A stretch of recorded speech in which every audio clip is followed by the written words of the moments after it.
กับสบายดีพ่อแม่พี่น้องลุงป้าน้าอาเม็ดสุขุสุขคนทักทายสบายดีคนเจ็บคนป่วยทักทายสบายดีคนหักและคนสั่งอยู่ภายในและต่างประเทศเนาะทักทายสบายดีเอาเท่าเอ็มเท่าเอาเอ็นไอเอาลุงแม่ป้าเอาอาณาวาวพลังงานทหารตำรวจพ่อค้าสาวขายทุกท่านเนาะสบายดีคนเจ็บคนเป็นคนเจ็บคนป่วยก็ให้หายดีเศร้าเสดอปี2025นี่เนาะมื้อนี้ข้าพเจ้าสิมาเอาใจผู้บ่าวเฮิมอายุ50อัพเนาะหรือว่า50ปีขึ้นเมื่อเนาะเพิ่นแซดมาตั้งเม็ดเจอเพิ่นว่าลุงหอยเอ้ยสวยแด่ว่าซั่นเนาะเป็นถาดลมหรือว่าน้องชายบ่อยากเฮ็ดเวียกแล้วน้องชายที่เกิดมาพร้อมกันนี่นะมันบ่อยากเฮ็ดเวียกแล้วเนาะนอนตื่นสวยกลางคืนก็บ่อยากลุกอยากตื่นไก่คัน1คัน2ก็บ่อยากลุกแล้วเนาะเพิ่นว่ามีหยาดีบ่เฮ็ดให้น้องชายนี่จึกๆจักๆนะเนาะอยากได้เมียสาวน้อยคือลุงหอยหนะเพิ่นว่าเอ้ยแนวนั้นก็เป็นเนาะเอาเฉพาะคนที่เนาะคนที่อันน้องชายที่เกิดมาพร้อมกันนี่นะบ่อยากเฮ็ดเวียกเฮ็ดการเฮ็ดงานเนาะมันขี้ข้านว่าซั่นซะนอนตื่นสายว่าซั่นเนาะเอามาฟังพี่น้องมาฟังเนาะนี่นี่ให้ท่านเอาเครือเขาห่อนี่เนาะประเทศไทยเพิ่นเอิ้นบรเพชรนะเครือเขาห่อบ้านเฮาเอิ้นเครือเขาห่อเนาะให้ท่านแทกเอาเด้อนี่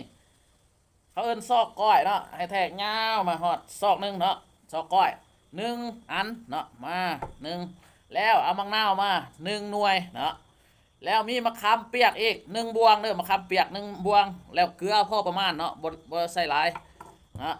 4 น้ำผึ้งเนาะ4 น้ำผึ้งเด้อเนาะ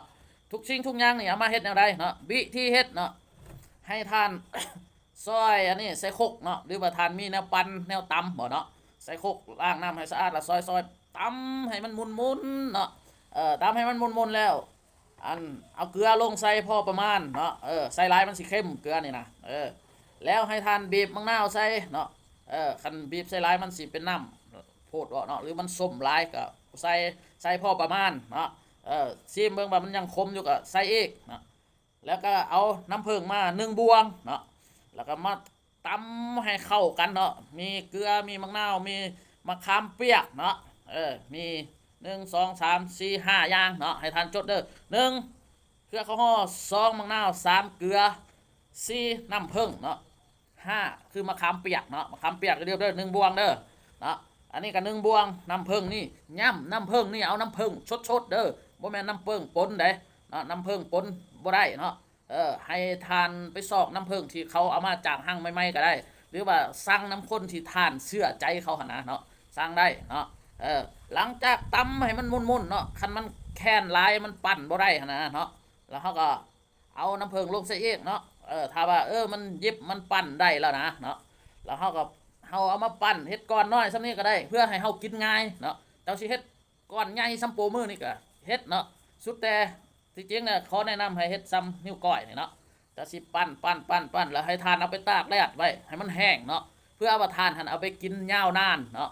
มื้อนึงทานกินก้อนนึงเนาะแล้วก็ตามน้ำอุ่นลงไปเนาะ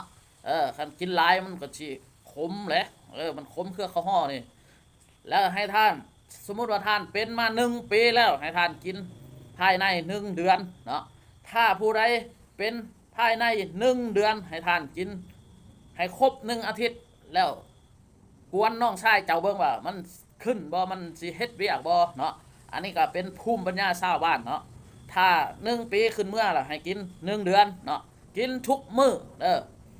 ก่อนอาหารทานตื่นขึ้นมาแล้วให้กินเนาะกินตอนเช้าเด้อกินตอนเช้าแล้วก็ตามน้ำลงไป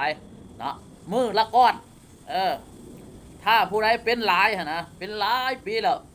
กินตอนเช้า1 ก้อนตอนแรง1 ก้อนเนาะก่อนนอนหลังอาหารตอนแรกเป็นหลังอาหารตอนเช้าเป็นก่อนอาหารเด้อให้ทานลองไปปฏิบัตินำใส่เบิ่งอันนี้ภูมิปัญญาชาวบ้านมีสิ่งดีๆมาแนะนำกันต่อเนาะขอให้ทานสุขภาพเข้มแข็งและแข็งแรงตลอดไปเหตุการณ์บ้านการเฮือนให้มันรอดนาทีเด้อพี่น้องเด้อ ขอบมกขอบใจฝากกดไลค์กดแชร์พี่น้องมีแนวดีมาบอกกัน ให้มันจึกจักจึงได้เมียสาวน้อยแบบลุงหอยนี่เด้อ